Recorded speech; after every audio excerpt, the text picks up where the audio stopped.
नमस्कार मेरे प्रिय विद्यार्थियों, आज हमारा व्याख्यान सामान्य भूगोल पर भाग 3 है। इस व्याख्यान के अंतर्गत हम पृथ्वी की सामान्य जानकारी पढ़ने के बाद आज लेते हैं चंद्रमा। चंद्रमा हमारी पृथ्वी का एकमात्र उपग्रह है। इन पृथ्वी का एक ही उपग्रह है, उसे हम चंद्रमा के नाम से जानते हैं या चंद्रमा कहते हैं। यह चंद्रमा को हम जीवाश्म ग्रह भी कहते हैं। चंद्रमा हमारी पृथ्वी से 3,84,365 किलोमीटर दूर है और चंद्रमा के प्रकाश को पृथ्वी तक पहुंचने में 1.25 सेकंड का समय लगता है। अर्थात प्रकाश 3 लाख किलोमीटर पर सेकंड की गति से चलता हुआ चंद्रमा से पृथ्वी तक पहुंचने में मात्र पलक झपकने की दूरी देरी अर्थात 1.25 सेकंड समय में पृथ्वी तक पहुंच जाता है। अब हमारी जिस प्रकार पृथ्वी सूर्य से अधिकतम और न्यूनतम 2 स्थितियां बनती है, इसी प्रकार चंद्रमा की भी 2 स्थितियां बनती है। एक को कहते हैं हम अपभू,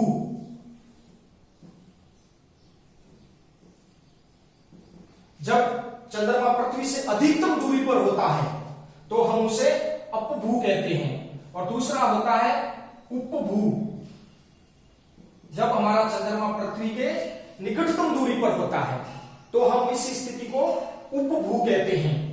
अपभू की स्थिति में चंद्रमा 4 लाख और 2,000 किलोमीटर दूर चला जाता है, जबकि उपभू की स्थिति में चंद्रमा 3 लाख और 64,000 किलोमीटर पर आ जाता है। इन स्थितियों के कारण एक तो ज्वार भाटा की स्थिति सामान्य से ऊपर या नीचे होती है। अब चंद्रमा जिस प्रकार पृथ्वी की गतियां हैं कि परिक्रमण करती है और परिभ्रमण करती है, उसी प्रकार चंद्रमा भी अपने अक्ष पर घूमता है और पृथ्वी की परिक्रमा करता है। तो चंद्रमा का परिभ्रमण और परिक्रमण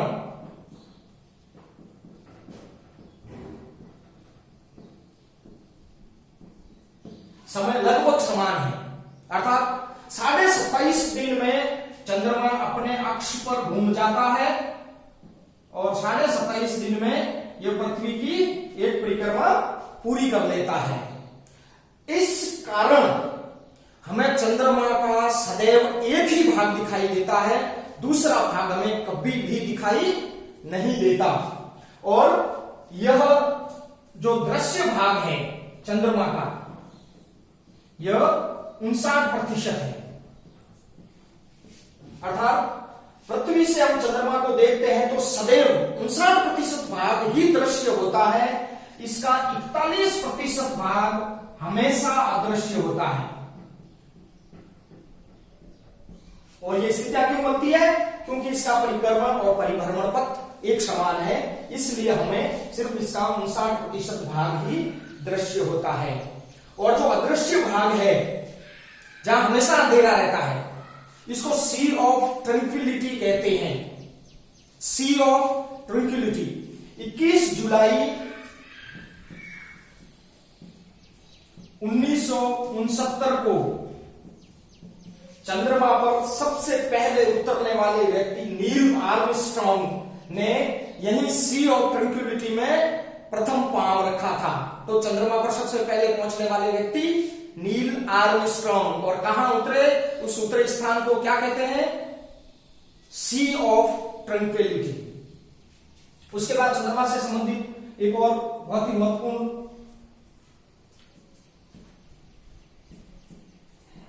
चंद्र ग्रहण।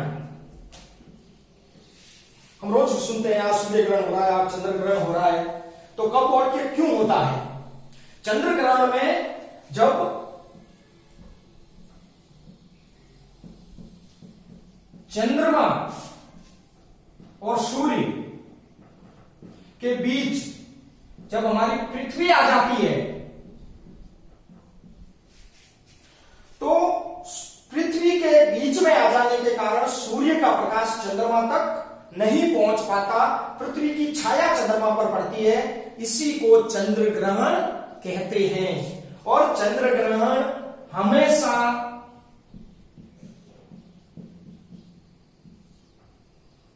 पूर्णिमा को होता है। चंद्र ग्रहण हमेशा पूर्णिमा को होता है, लेकिन हर पूर्णिमा को चंद्र ग्रहण नहीं होता। इसी प्रकार अपन चंद्र ग्रहण आ गया है तो बात कर लेते हैं सूर्य ग्रहण की। सूर्य ग्रहण कब होता है और किन स्थितियों में होता है?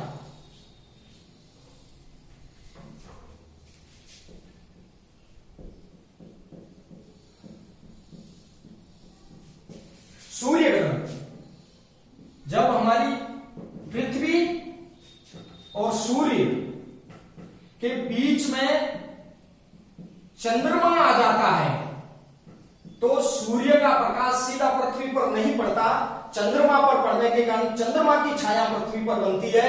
इसे हम सूर्य ग्रहण कहते हैं। जब चंद्रमा सूर्य को पूर्ण रूप से ढक लेता है तो पूर्ण सूर्य ग्रहण कहलाता है। अब थोड़े से भाग को ढक पाता है तो उसे आंशिक सूर्य ग्रहण कहते हैं। और सूर्य ग्रहण हमेशा अमावस्या को होता है, लेकिन हर अमावस्या को सूर्य ग्रहण नहीं होता। तो ये हमने चंद्र ग्रहण और सूर्य ग्रहण के बारे में पढ़ा। इसके बाद नेक्स्ट हम लेते हैं समय क्षेत्र।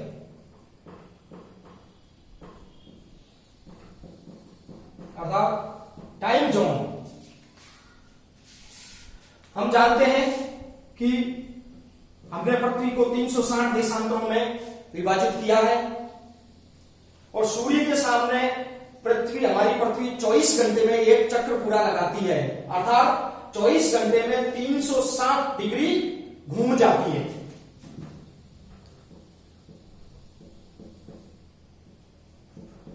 चौबीस घंटे में 360 डिग्री हमारी पृथ्वी घूमती है। तो एक घंटे में कितना घूमेगी? 360 बट्टे 24 अर्थात 15 डिग्री। तो एक घंटे में हमारी पृथ्वी 15 डिग्री घूमती है। इस प्रकार हमने 15-15 डिग्री के देशांतर पर पूरी पृथ्वी को 24 समय क्षेत्रों में विभाजित किया है। 24 समय क्षेत्र बनाए गए हैं 15-15 मिनट के। अब अगर अपन उसको उल्टा देखें कि 15 डिग्री देशांतर या 15 देशांतर घूमने में पृथ्वी को कितना समय लगता है? 1 घंटा अर्थात 60 मिनट। तो 1 डिग्री देशांतर घूमने में पृथ्वी को कितना समय लगेगा? 60 बट्टे 15 अर्थात 4 मिनट। यानी 1 डिग्री देशांतर पार करने में या घूमने में पृथ्वी को 4 मिनट का समय लगता है। इन दोनों चीजों से आप पूरे विश्व में या पूरी पृथ्वी पर किसी भी स्थान का अगर आपको देशांतर ज्ञात है तो आप समय निकाल सकते हैं। जैसे उदाहरण के लिए मैं लेता हूं भारत को। इसके साथ इससे पहले मैं आपको 3 चीजें और बता देता हूं कि हमारे समय 3 प्रकार का होता है। एक जीएमटी, दूसरा एसटी और तीसरा एलटी। जीएमटी का मतलब है ग्रीनविच मीन टाइम।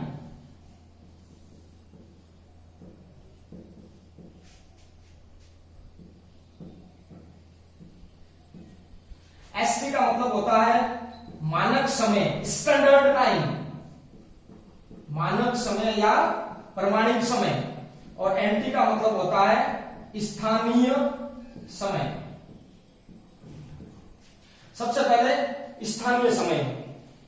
सूर्य की स्थिति से हर देशांतर का स्थानीय समय निकाला जाता है। जब किसी देशांतर पर सूर्य लंबवत चमकता है अर्थात आपके सर के ऊपर होता है और आपकी छाया सबसे छोटी बनती है तो उस देशांतर का लोकल समय कहलाता है।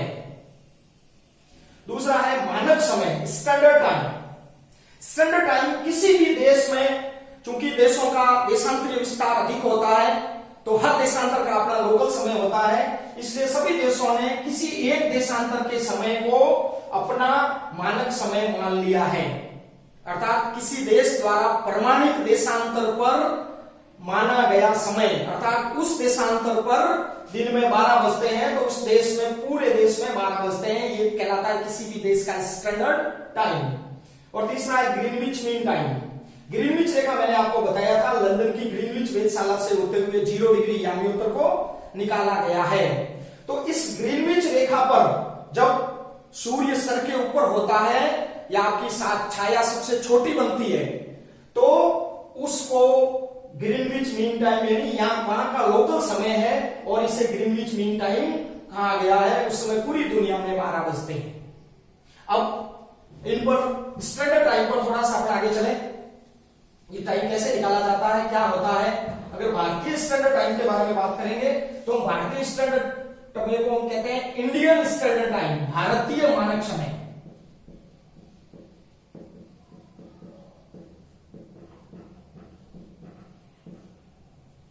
ये क्या है? ये 82.5 डिग्री पूर्वी देशांतर,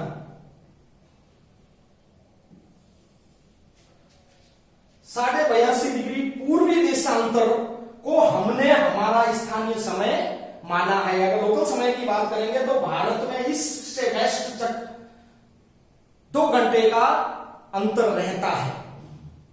इसलिए हमने बीचों बीच इलाहाबाद से निकलते हुए 82.5 डिग्री को हमारे देश का स्टैंडर्ड टाइम मान लिया कि जब 82.5 डिग्री देशांतर पर सूर्य सर के ऊपर चमकता है और आपकी छाया सबसे छोटी बनती है तो पूरे देश में 12 बजेंगे। यह है स्टैंडर्ड टाइम। लेकिन बहुत से देश, जैसे आप रूस ले सकते हैं, 11 समय क्षेत्र है। क्यों? क्योंकि रूस का देशांतरीय विस्तार 180 डिग्री, अर्थात एक सिरे पर सूर्योदय हो रहा है, दूसरे सिरे पर सूर्यास्त होने की स्थिति होती है।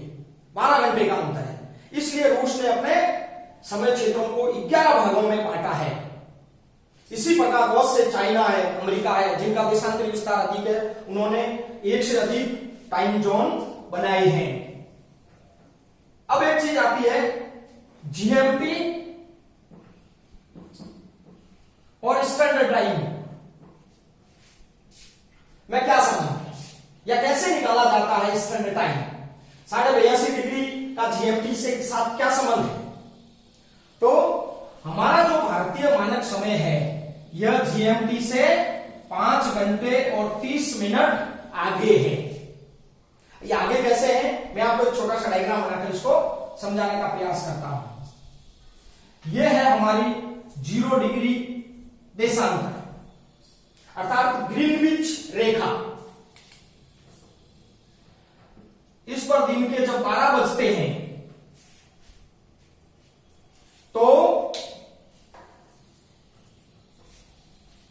जब हम पूर्व की ओर जाते हैं तो समय आगे रहता है और पश्चिम की ओर जाते हैं तो समय पीछे रहता है। तो हमने 24 समय क्षेत्रों में बांटा है। 15 डिग्री पर 1 बजेगा, 30 डिग्री पर 2 बजेंगे, 45 पर 3 बजेंगे, 60 पर 4 बजेंगे, 75 डिग्री पर शाम के 5 बजेंगे। और यह है हमारा मानक समय का देशांतर 82.5 डिग्री। तो 75 से 82.5 तक घूमने में 7.5 डिग्री देशांतर और चलना है और एक देशांतर को चलने में या घूमने में 4 मिनट का समय लगता है। तो 7.5 चलने में लगेंगे, 7 चौक 28 और 2 30 मिनट, अर्थात उस समय भारत में 5:30 बजेंगे। यह है ग्रीनविच मीन टाइम और इंडियन स्टैंडर्ड टाइम में संबंध कि जब ग्रीनविच मीन टाइम 12 बजता है उस समय भारत में 5:30 बजते हैं। इसी प्रकार से आप वेस्ट की तरफ जाएं, पश्चिम की तरफ, तो वो पीछे चलता है समय। जब ग्रीनविच पर 12 बज रहे हैं तो 15 डिग्री वेस्ट पर सुबह के 11 बजते हैं। इसी प्रकार से चलते चलते अगर अपन चले 100 डिग्री पर तो ये अमेरिका को पूर्व पश्चिम 2 भागों में बराबर बांटता है। तो उस समय क्या टाइम हो रहा होगा? तो आप आराम से 15 degree, 30 degree, 45 degree, 60 degree, 75 degree, 90 degree तक जाते हुए आप 100 डिग्री का समय निकाल सकते हैं, अर्थात अमेरिका में सुबह के कितने बज रहे होंगे।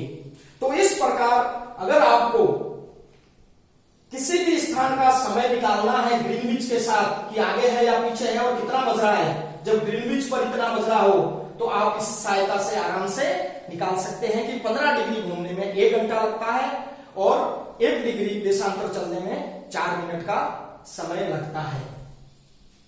तो आज का यह व्याख्यान निश्चित रूप से आपको अच्छा लगा होगा। धन्यवाद।